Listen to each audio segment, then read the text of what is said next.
those of you that I haven't met yet, which is very few of you, my name is Jess Campbell, and I'm the director of the Rural Organizing Project and a Cottage Grover, born and raised. And I'm super, super excited to invite you all into our space. For those of you who are not familiar, we ran this space for 2 years as a food pantry during the pandemic. And so this is our first opportunity to have a community gathering since the pandemic. And you get to see our new paint job. We went really subtle with the colors on purpose. Of course, the dancer applauds. I love it. So for those of you who are not familiar with the Rural Organizing Project, we are a 30-year-old organization that is made up of autonomous, volunteer-run human dignity groups throughout the state of Oregon that are doing work in every corner of the state to advance democracy and human dignity. And we have amazing member groups here in this very room, in this very community, like Blackberry Pie Society, which you will hear more about. And yes, they deserve an applause too. They are incredible. So there's a great many reasons why I'm thrilled to be here today. It also is, the release of this book coincides with the beginning of ROP. ROP began out of ballot measure 9, and so much of what is being discussed is actually the genesis of our organization. And unfortunately, they say that history doesn't repeat, but it rhymes, and we're certainly in a moment where it's rhyming. So I'm really excited to have everyone here for a discussion. We're going to have the brilliant Arlene Stein share. We're going to also have Blackberry Pie Society share.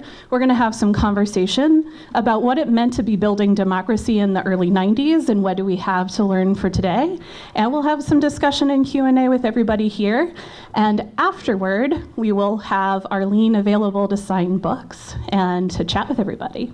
And we also have this beautiful exhibit back here that is of the human dignity groups that make up ROP, of the many victories that rural people have won over the last 30 years. So we encourage you to grab snacks, hang out, check out the exhibit after the event, get a book, get it signed. So with no further ado, I'm going to go ahead and hand it over to Gail, who's going to introduce our special speaker.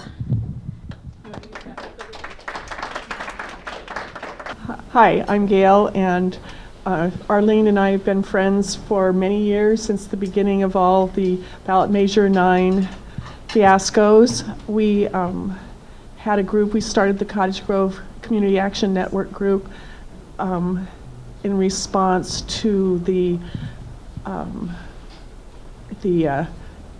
statewide failure of ballot measure 9, and then they decided to try to put a local measure. They started doing those. Lon Mabon started doing the little measures all around small towns, and Cottage Grove was one of them. When Bertie came back from the post office one day and said, my sister said, "You won't believe what they're doing at the post office. They're trying to get this." Anyway, so we formed a group called Cottage Grove Community Action Network and put up a good fight. And unfortunately, the ballot measure did pass in Cottage Grove, but a lot of people came together in a really positive way. It was a wonderful experience for the community. One day, Arlene called. She was a professor at the University of Oregon at the time, and she said that she understood that we had been involved in this work, and could she come down and talk to us at the store? And I said, sure. So she came down and talked to us, and she'd planned on doing a book in general about how could this be an issue in this state. It really wasn't an issue. Why was it working? And she decided to write the book just about Cottage Grove, and she called it The Stranger Next Door. And it's an amazing, amazing book. But anyway, she called me. It was right after Trump was elected, and the phone rang one day, and it was the New Jersey caller ID, and I was in a bad mood, and I picked up the phone and I said, "Good morning, the book mine." And and this woman's voice goes, "Well, I guess things are about the same out there as they are out here." And I said, "I am so sorry, who is this?" And she goes, "This is Arlene." And I said, "Oh, Arlene." And she said, I understand." She said, "I feel more like a therapist sometimes these days than a professor, because my students are coming into my office for office hours, and they start crying. and I have spent a lot of time reassuring them that we'll get through this too, we'll get through this. But I just wanted to let you know that Cottage Grove keeps coming up. And my first reaction was, oh no, because Trump had gotten way too many votes in Cottage Grove, and it was just like, I said, why? And she said, because I think what goes on in your town is really the only hope for our country. And I was baffled, and I said, what are you talking about? And she said, I hate to tell you this, but it's not like it is in Cottage Grove everywhere out here. She said, in Cottage Grove, we as a community know how to talk to people that you fundamentally disagree with and still respect each other as human beings. And I really believe that's the only hope for our country. And those very positive words about our town, I've repeated them to a lot of people because I think they're true, and it's really it was a wonderful tribute to Cottage Grove. So even though the book sometimes I've had people say, oh, she hates Cottage Grove. No, she doesn't actually at all. And anyway, I'm very honored to introduce Arlene Stein, who is now a professor at Rutgers, and this book, Stranger Next Door, has won lots of awards and accolades that I could go on and on about, but anyway.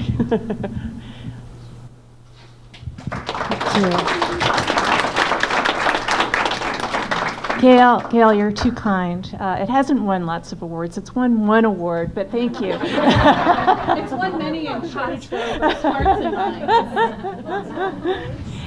minds. Thanks so much to Gail and Jess and Leslie. Can you hear me okay back there?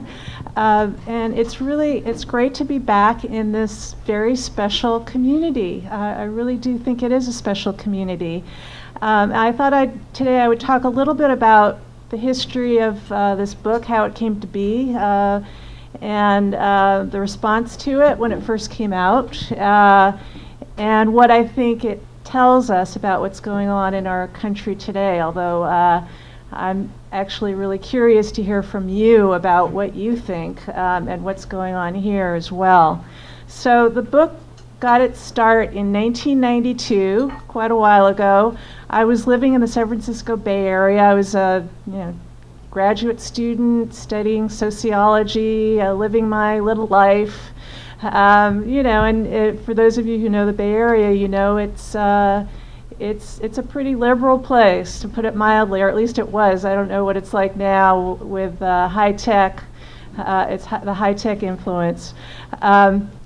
And while I was there, I heard about this ballot measure that was designed to make it possible to discriminate against gay and lesbian people.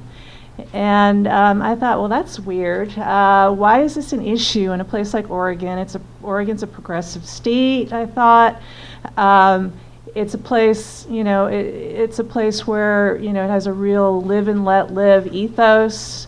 And so, I wanted to find out more.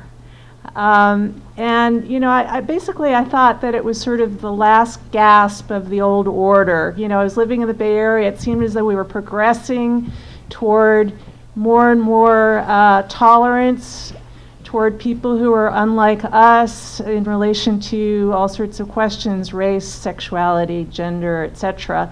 And I thought, well, what's going on in Oregon? It's just like I wanted to find out, what the source of these conflicts were. So, I didn't really think about it a whole lot until a year or two later. I got a job at the U of O, and here I was in Oregon. But Eugene is a place that is unique in many ways, and I wanted to venture out beyond Eugene and find out what people were thinking in small towns and rural areas. So I decided to interview people. That's what I was trained to do as a sociologist. And I planned, as Gail said, I planned to study a number of small towns that were kind of gripped by ballot measure 9 and became very polarized and politicized around this issue. And I thought Cottage Grove was going to be one of those towns.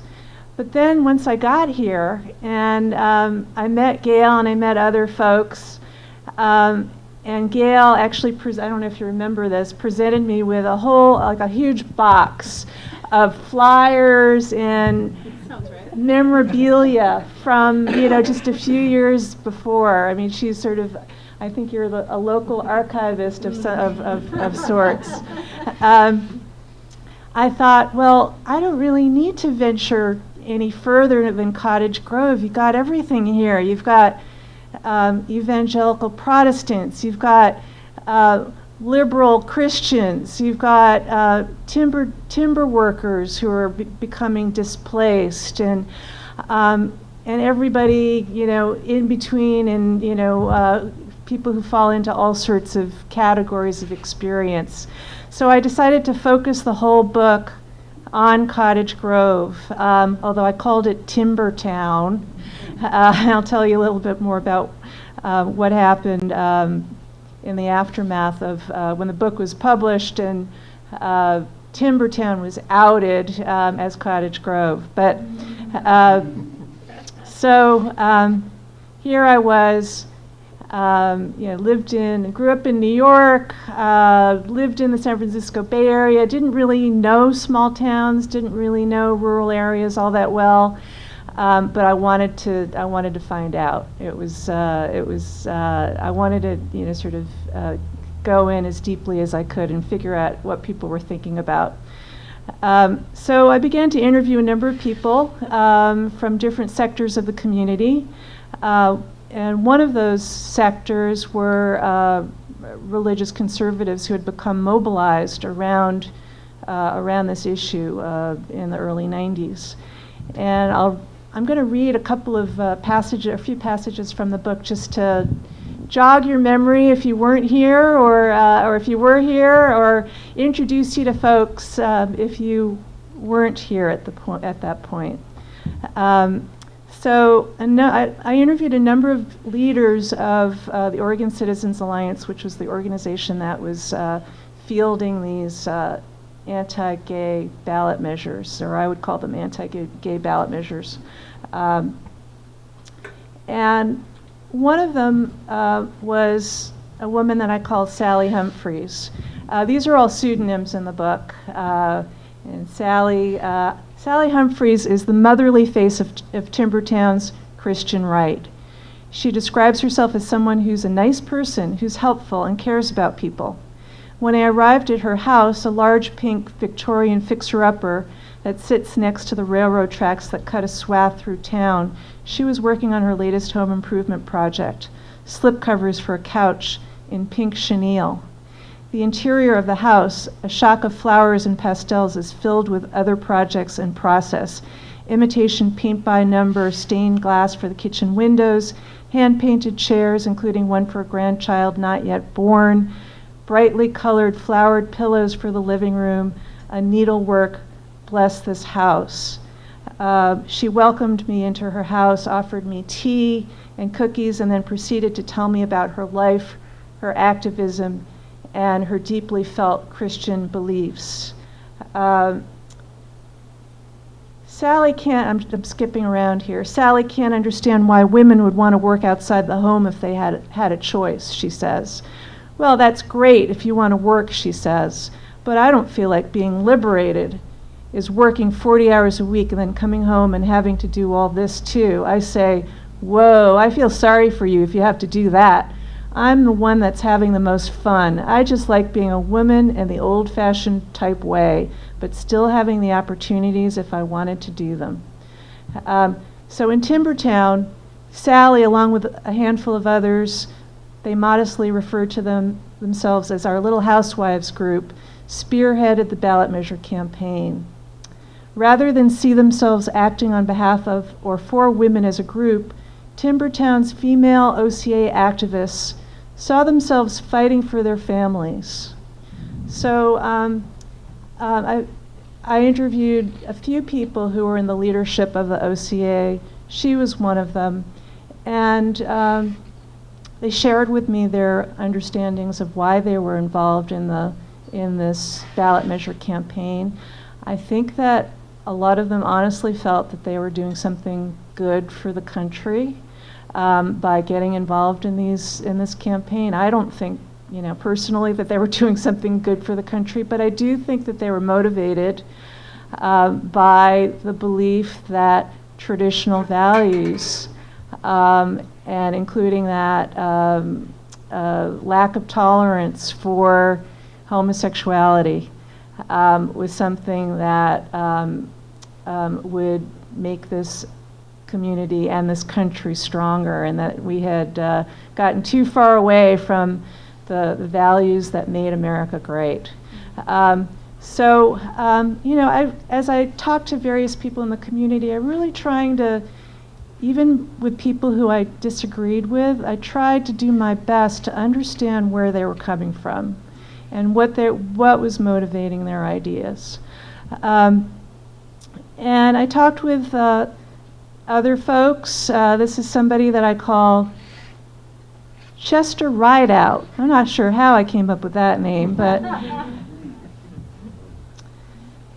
the OCA many believed, was creating a panic over a non-issue. Chester Rideout, a physical education teacher, said it reminded him of a scene in The Music Man, where a band director arrived in town and pitched a fit about a pool hall, causing public concern about its impact upon the town's youth. So the band director says, "Boy, I've got a solution for this. I've got a band, and if they play an instrument, the kids won't be in the pool hall." Rideout pondered whether a similar dynamic was occurring in Timbertown.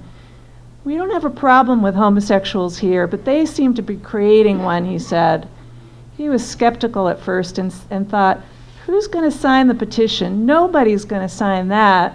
But he was wrong. Within weeks, OCA activists in town collected 783 signatures qualifying the ballot for the local election.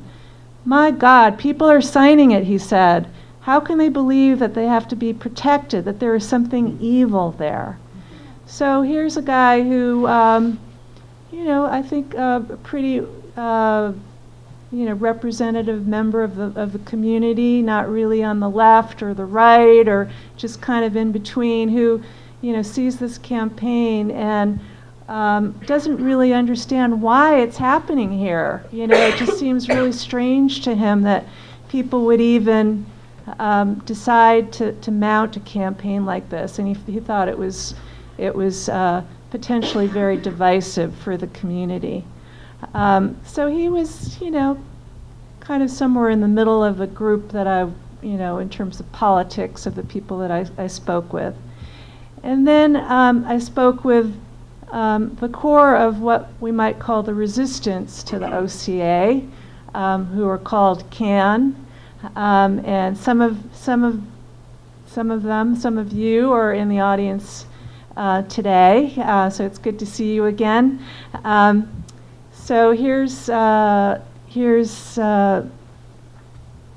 passage that speaks to the resistance in Cottage Grove.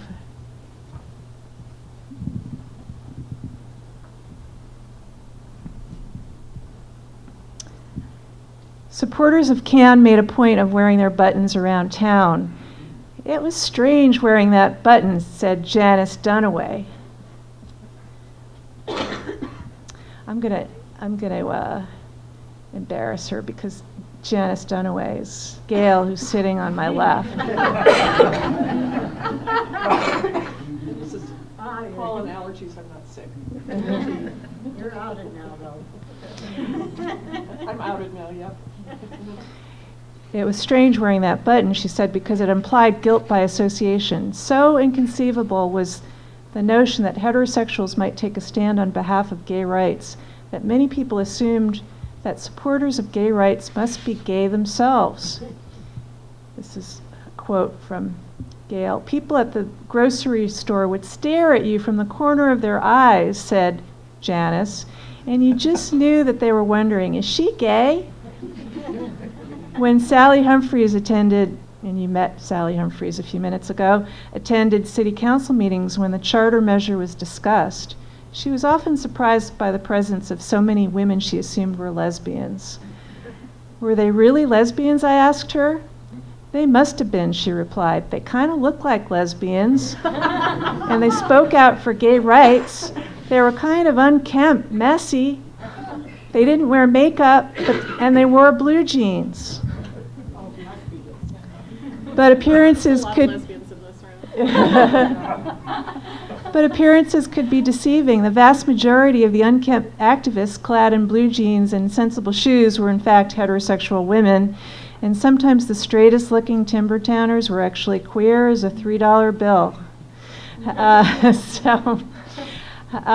suppose one of the arguments of the book is that the boundaries between, in this town and in many other places, the boundaries separating gay people and heterosexuals were actually kind of blurry, and a lot of people, liked it that way, especially in small towns where people, as you say, have to get along with one another, and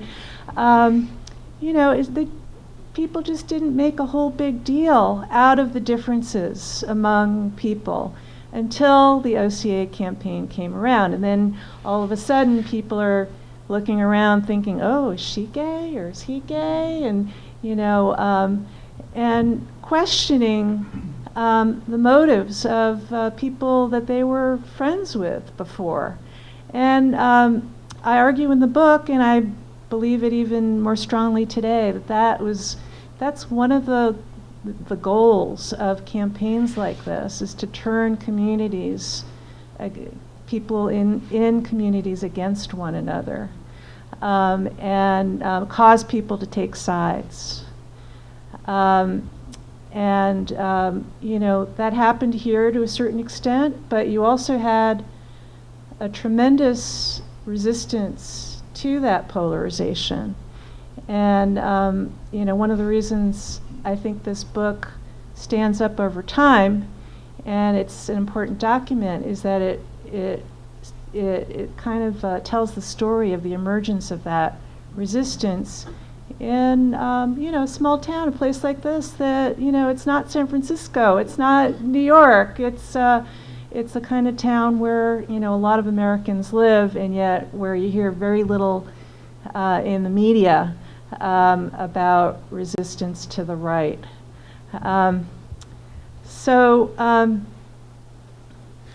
Today, in retrospect, I'd say that it seems perfect that the story of resistance to polarization, to right-wing politics that emerged in this town began in part in a bookstore, in the book mine.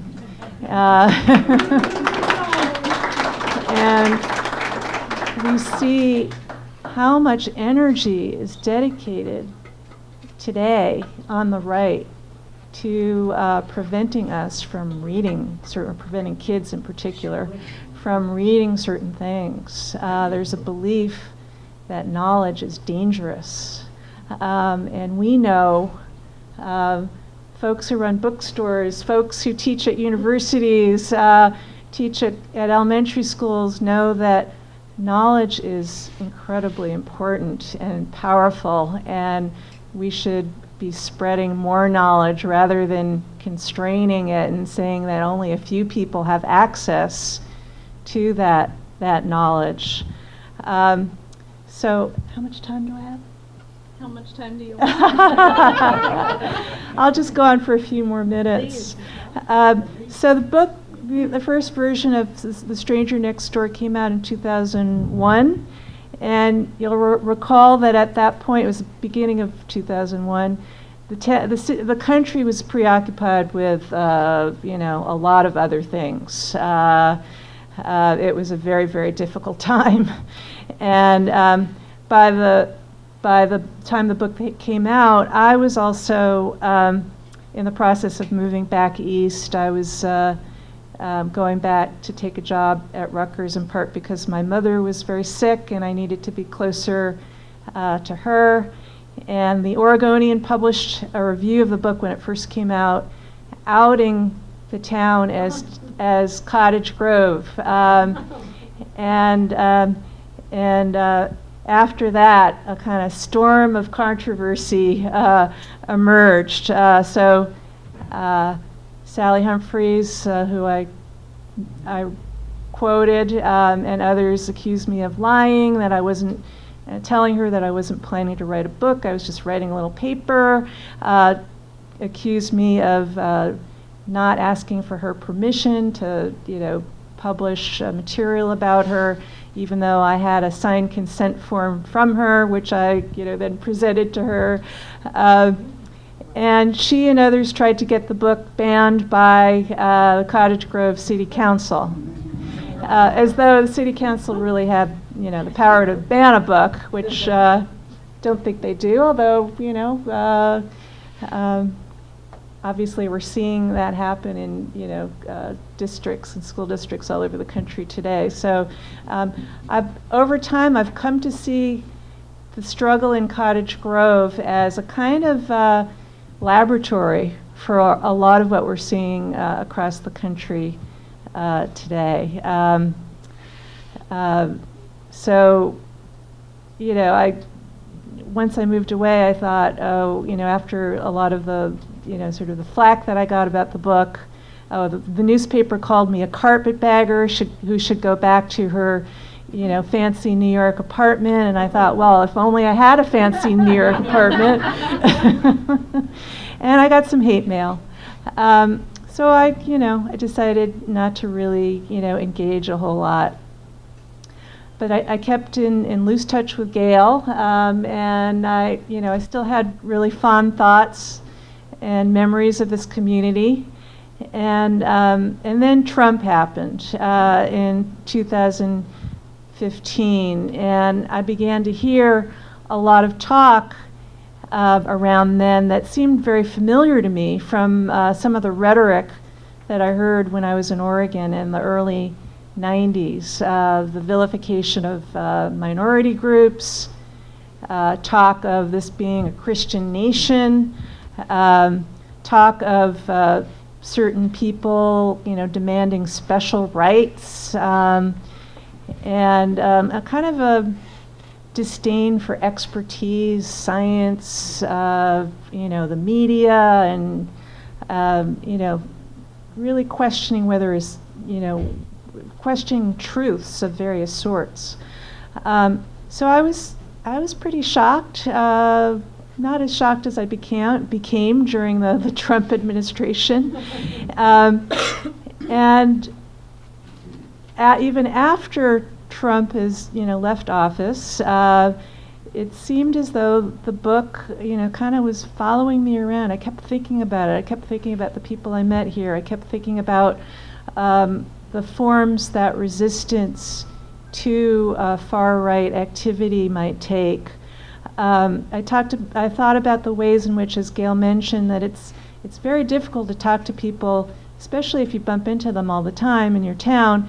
Talk to people who might have different views of the world than you do, but how important it is to be able, or at least to try to be able to do that.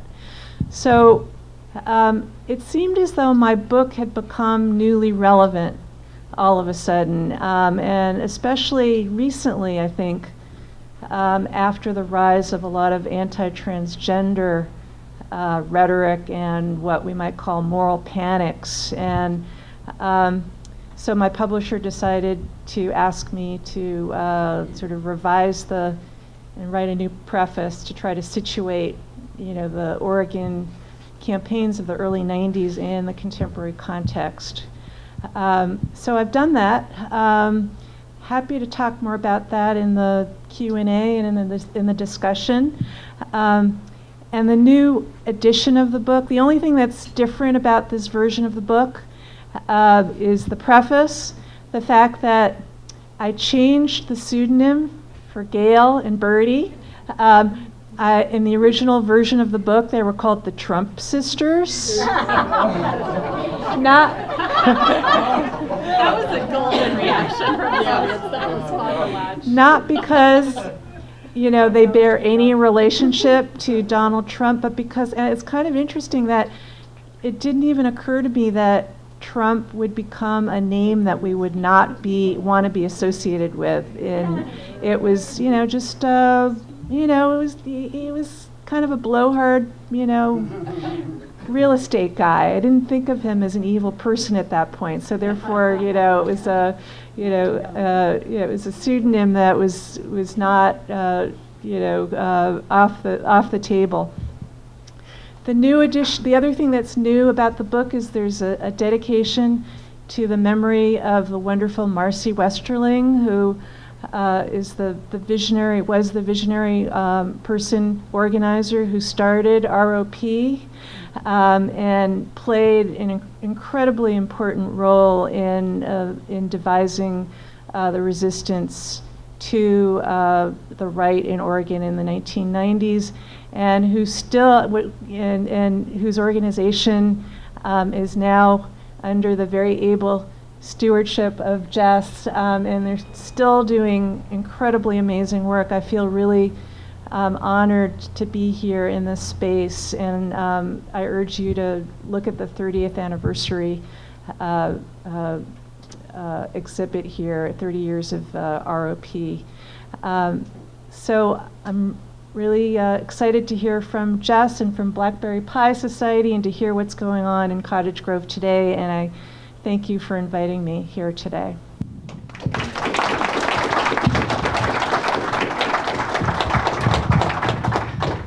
I have learned so much and taken so many notes. Before we jump into the conversation, we wanted to, when we talked about this event, we really wanted to hold up not just talking about this stuff as though it's ancient history, because we are in a moment where so many similarities are happening now, and there's really powerful organizing happening across the state and locally here. So Leslie's here to share a little bit about Blackberry Pie Society's powerful work, and then I will chat a little bit about ROP, and then we have some conversation to have. Thank you, Jess. Blackberry Pie Society is one of the member groups of the Rural Organizing Project. CAN, of course, Community Action Network, in the days when we were fighting the mini Measure 9s, was part of ROP as ROP began to be founded. And I don't exactly know why CAN kind of petered out. I know after the ballot measure in Cottage Grove won, and in Springfield, then ACLU took it to court, and so those ballot measures that passed in our communities were invalidated because they were discriminatory. We held a Anne Frank traveling exhibit that was co-sponsored by ROP as a way to talk about differences, and it was in the middle school. And then I'm not sure what happened. I know Blackberry Pie came about as a reaction to Bush's second run for president, and we had a very large board that got together. Some of those people have now passed on. We still have an active board. We have an email list of nearly 300 households, many of them local. Occasionally we have people, in other areas of the state who are part of our email network. And if you are not part of our email network and you want to receive our weekly action alert, you can sign up. I don't know if we have sign-up forms, but just come over and talk to me later, and I'll get your name on it. We have little snarky bits of information about politics as well as local events here, and sometimes in Eugene as well, or in Lane County, things that people would be interested in. We're actually a political action committee. And as such, we can support candidates and initiatives. Nonprofits can only support initiatives, so we have that ability. But we also function as a kind of an organization that promotes civics. We've had a speaker series, and we bring different people in from different parts of government. We often will react to reactionary politics, like jump on the bandwagon, you have to get something going. And we are there, but we basically see ourselves as a progressive entity within Cottage Grove. And sometimes when you live in rural areas and you're a progressive, you feel lonely. And we've known many people who've wandered into the book mine and discovered Gale, and discovered that there's a network of people associated with Gale, and there's Blackberry Pie, and and then you don't feel so alone. I did want to mention that I spoke with Gale. And she reminded me about the organization that she and others in the community were part of, the Women's International League for Peace and Justice, back in the 70s and the 80s. And then many of those people were involved with CAN, Community Action Network. And then many of the people in CAN are now involved with Blackberry Pi. So there has, in Cottage Grove, for many, many years, been this thread of progressive organizing, often brought to the fore by these more conservative, right-wing, or frankly, shockingly, back to the past elements, as you described Sally Humphreys talking about, why would women want to work outside the home? And that was just in the 90s. It's just shocking to hear again. We are happy to be here. We're happy to be aligned with Rural Organizing Project, and so happy that Rural Organizing Project is here in Cottage Grove and we have access. And once again, if anybody has not connected with our network and wants to be, just talk to me later. Thank you.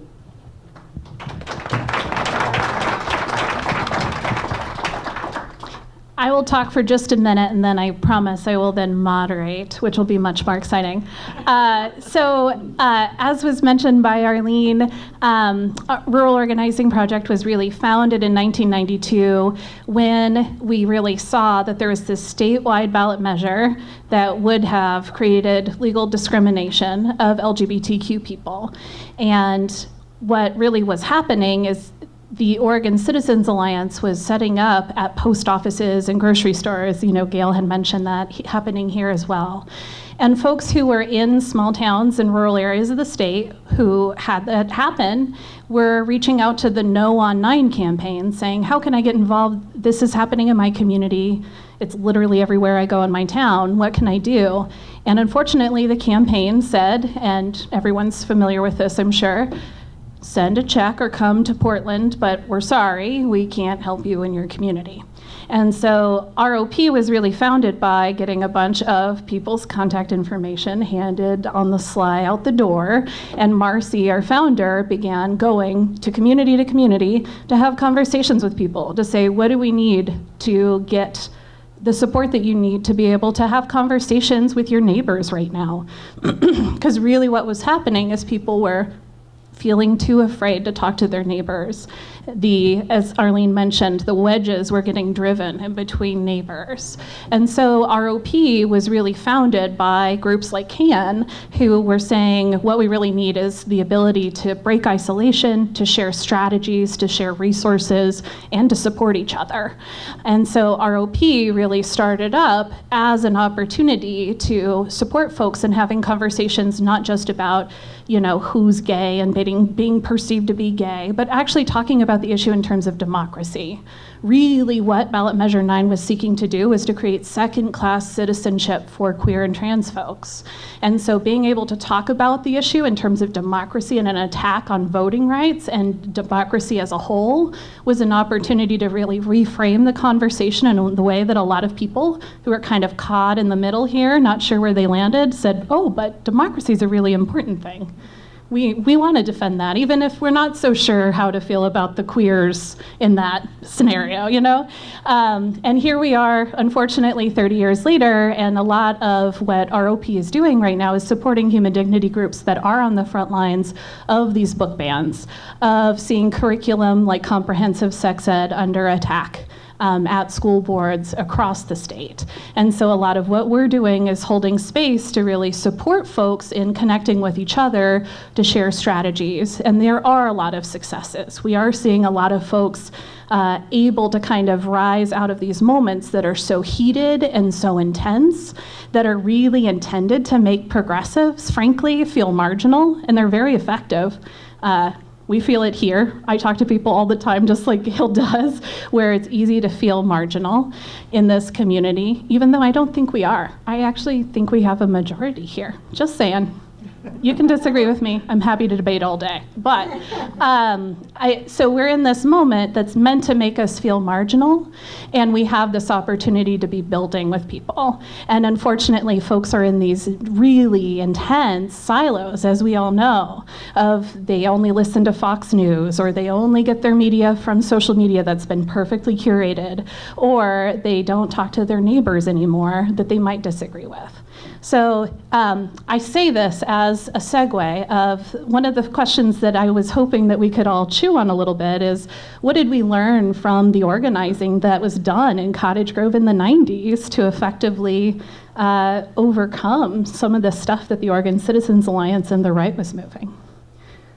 Small question, I know. Whoever wants to start. Thank you, Leslie.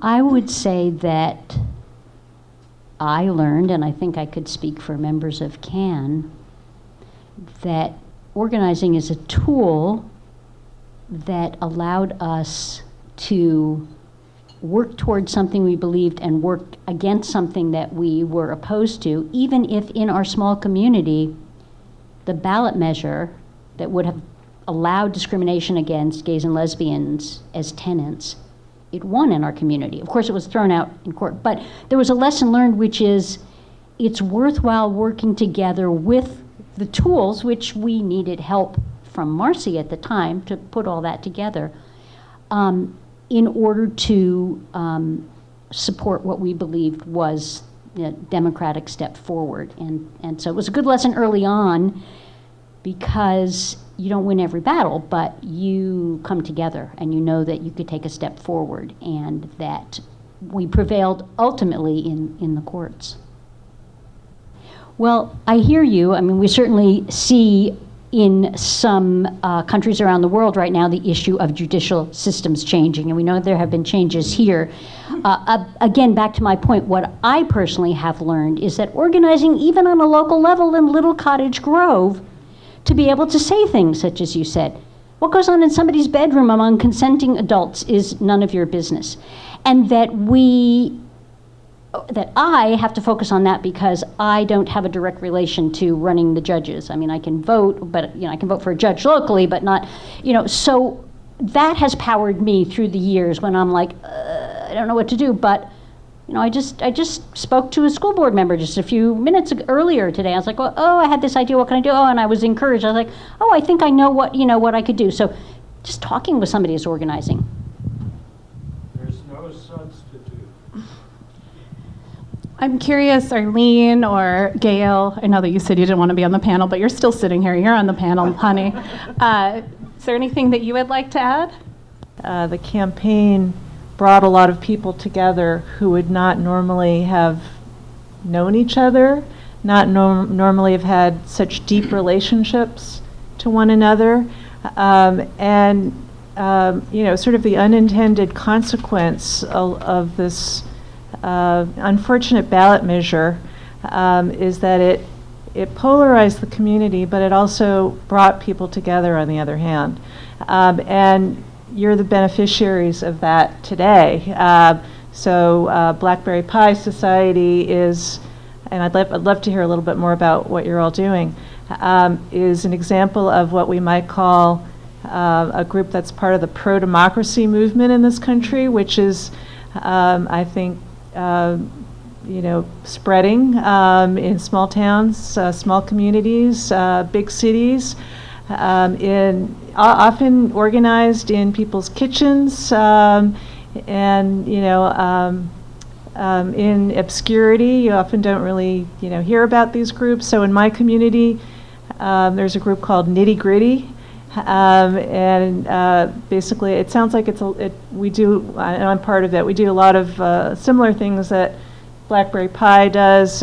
We educate our neighbors about voting rights and about elections coming up, and we're there for one another, and we're alert for signs of problems coming down the pike and movements that we think are undemocratic, anti-democratic. So I think a lot of these groups are forming all over the country, and they have been forming in the aftermath of the Trump election, and I think this is a really healthy thing. The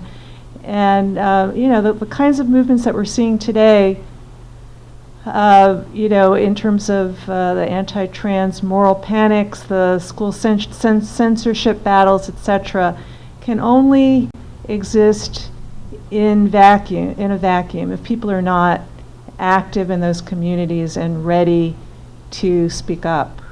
In this community, people are mobilized. I don't think a movement like this could ever be as successful again if, because people are now speaking to one another and, talking about important issues in ways that are constructive.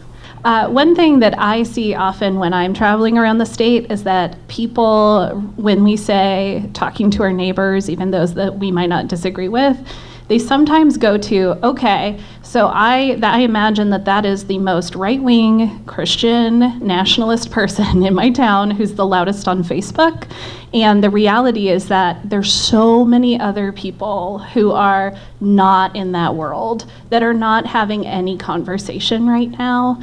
And so I both really appreciate naming it of, yes, there are people who are in such a silo and it is a different language. And I have seen that. But then there's so many more folks in the middle that haven't had any conversation with anyone, and they might just be listening to the news, and in our community, like following our Facebook page, which that's pretty scary. And in my experience, a lot of folks, some of those folks are ending up at the book mine. I mean, you can ask all my coworkers. I have days where I'm like, I'm just running over to the book mine to chat with Gail, and then 2 hours later, I'm coming back because someone really wanted to chat through this issue and they didn't know anything about it, like the health clinic in town, and how scary that is that it's going to somehow run a trans agenda, and just having a conversation about what the clinic is with people. And it takes an hour, but people, once they know, like, they're wholly supportive. We need more access to healthcare here, period. It is not that complicated. So just to say it doesn't have to be that hard. It doesn't have to be that challenging. What were you gonna say, Arlene? Yeah, I was also going to say that there are more of us than there are of them. I mean, really, this is a minority of Americans, I'm convinced, who are supporting what I would now call authoritarian populism. At the time when I wrote this book, I called it culture wars. It seemed to me that it was mainly about religious beliefs, or at least that's what I thought at the beginning. Now I see that it's about much more than simply, a dedication to certain religious beliefs. But it's it's a relatively small minority of Americans who are taking part in these campaigns right now around, school issues, censorship, book censorship, etc. And I think we have to keep that in mind and know that we are the majority. But in terms of how to speak to people who are different from you and might have different opinions, I wonder if I could ask Gail to address that a little bit, because I think she's a model of someone who's able to do that. Can you say a little bit about how you do that? I guess I think it's a really important thing not to make assumptions about people. And I guess I have a really funny little story, but it kind of sums it up. We sell this, it's a Euphoria product called Sasquatch Dew at the bookstore, and it's these little chocolate-covered things that look like chocolate-covered raisins. And a few weeks ago, this woman came up to the desk, and she was very nicely dressed, an older lady, and very prim-looking. And she said she was buying 2 Bibles and a Billy Graham book, which we don't stock a whole lot of that, but we had them. And I just made assumptions about who she was. And then she looked over at the Sasquatch Dew, and she picked it up, and she went, And I thought, oh dear, she's going to say something about, you shouldn't have that, that's disgusting, you shouldn't have that out where children could see it. I was just prepared for some, remark. I wasn't sure what I was going to say to her. And she goes, I always thought he was bigger than that. And I really caught myself in my own assumptions about what this sweet lady that was just buying 2 Bibles was thinking. And I just think it's kind of important not to make assumptions and try. And I know it's hard, Audrey. It's really hard sometimes but it's worth it. I think I saw Marston's hand up. Are you still back there? One thing that came up as I was talking to someone not too long ago who She actually took her student out of one of the local school districts because of CRT. And I was chatting with her about it, and it's another one of these like don't make assumptions, where I was just like, well, why'd you do that?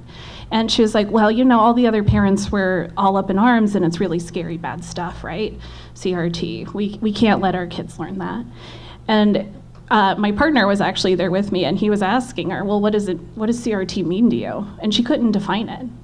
And what was motivating her is she wanted to be a good mom. She was working 3 different jobs, talk about hard work, and was just trying to do right by her kids and trying to keep her kids safe. And she had heard that what might happen if there's CRT taught in schools, that her kids might get bullied.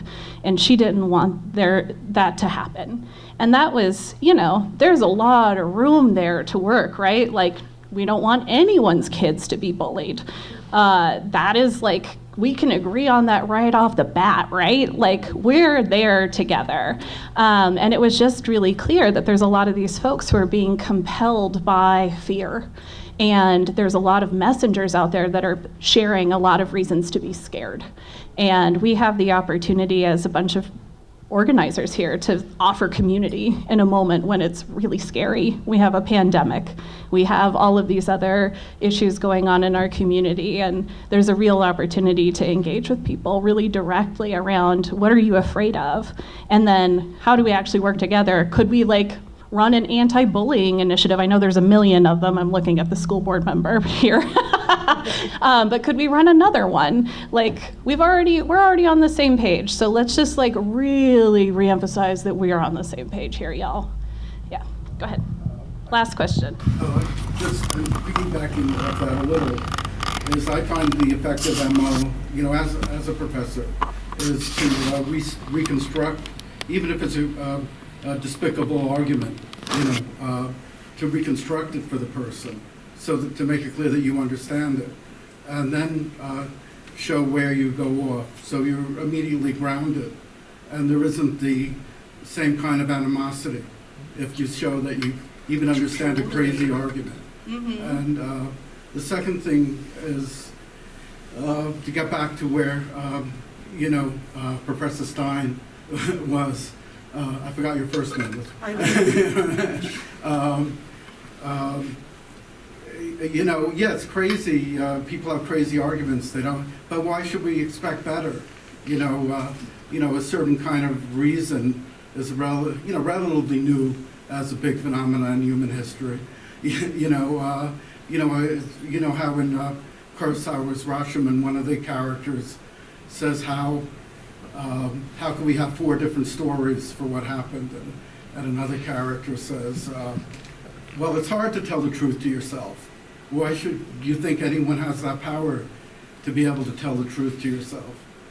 So obviously you're going to have all sorts of crazy opinions. People don't feel they have to square everything, and I think you have to accept that to a certain extent. So I guess I conclude by saying that we have to really think more about what we're for as opposed to what we're against. And it's very difficult because what we're for has been slimed all over the place. And it takes a real understanding of history to really understand what we're for. We don't really know what we're for, and we sort of have to ask that of ourselves,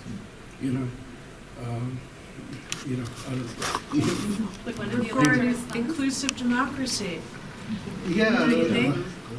That's sort of hard to put in economic terms and put in comprehensive terms. So we have officially come full circle. I will just say I saw their hands. We're very lucky that Arlene is hanging around, and we'll be signing books up there in the front corner, kind of near Greg over there. Feel free, please, to eat some pie and some goodies. Feel free to purchase a book and have it signed and hang out. We're here to hang out, so please don't feel like you need to rush out. Please take a chance to go check out the exhibit. We know that this is kind of one of the first times that folks are able to be in the room together since COVID lockdown, so pull up a seat at the couch and hang out. We are going to keep the lights on for a little while now. Thanks so much, y'all, for coming. Thank you so much for joining us.